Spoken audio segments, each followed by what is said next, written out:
wabarakatuh. Perkenalkan, nama saya Fikastina Ajam dengan NIM 1534190004. Saya dari kelas 4B, jurusan Pendidikan Guru Pendidikan Anak Usia Dini, Fakultas Ilmu Pendidikan, Universitas Negeri Gorontalo. Video ini saya buat untuk memenuhi tugas UAS mata kuliah Kesehatan dan Gizi Anak Usia Dini. Di sini, saya akan menjelaskan zat-zat apa saja yang dibutuhkan dalam tubuh. Pertama yaitu air. Air memiliki peran penting dalam kehidupan manusia. Selain itu, air juga memiliki peranan yang sangat penting bagi tubuh manusia. Kandungan air pada tubuh bayi mencapai 75-80%. Seiring dengan tumbuhnya tubuh, kandungan air berkurang mencapai 60-65 untuk pria dan 55-60 untuk wanita. Air juga berfungsi untuk melarutkan zat-zat makanan, untuk mengangkut zat-zat makanan dari jaringan satu ke jaringan yang lain, serta mengangkut sisa metabolisme ke jaringan sistem ekskresi, yaitu protein. Protein adalah senyawa organik kompleks yang tersusun atas unsur-unsur CHON dan beberapa jenis protein kandungan unsur S dan P. Komponen dasar dari protein adalah senyawa organik sederhana yang disebut asam amino. Protein yang kita butuhkan dapat berasal dari hewan dan tumbuh-tumbuhan.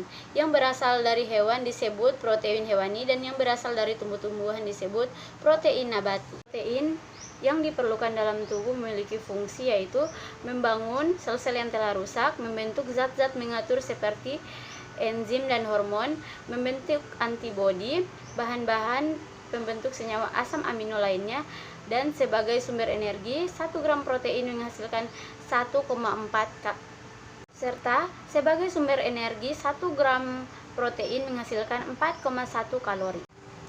Selanjutnya, yang ketiga yaitu lemak. Lemak adalah senyawa organik yang tersusun atas unsur-unsur C, H, dan O. Komponennya adalah asam lemak dan gliserol. Fungsi lemak yaitu 1. Menghasilkan kalori.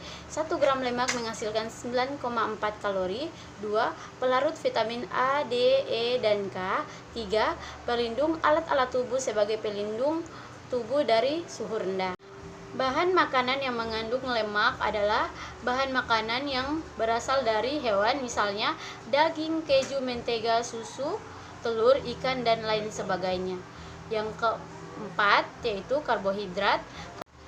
Karbohidrat juga berasal dari tumbuh-tumbuhan, misalnya beras, jagung, gandum, gula, ketan, ubi, dan buah-buahan.